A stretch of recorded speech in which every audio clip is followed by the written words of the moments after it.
how do you see patient outcomes being directly affected by sort of integrated automated workflows in your preclinical or even in your clinical studies? Do you think that there might be room for integrating automation in clinical trials in a way that hasn't been conceptualized or realized yet? And when it comes to maybe other sorts of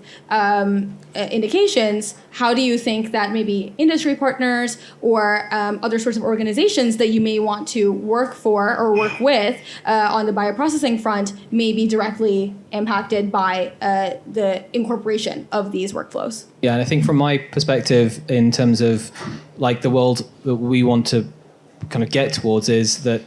every product that we can make in a bio-based way, we will make in a bio-based way, which has massive implications on like climate change and sustainability, but then also sort of second order advantages too, in terms of localized production, removing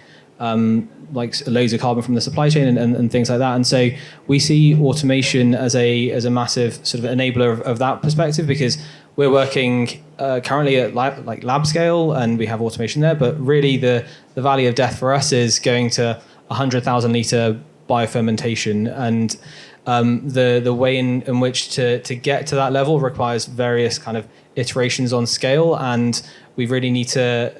have, in terms of bioprocessing, much better, much more sort of accessibility to those facilities, but even better equipment to,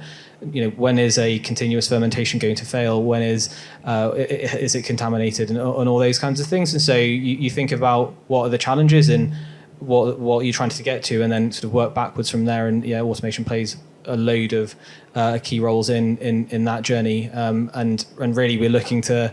be a lot more predictive at lab and bench scale, so that we can fully kind of resource the programs that we know are going to work at large scale.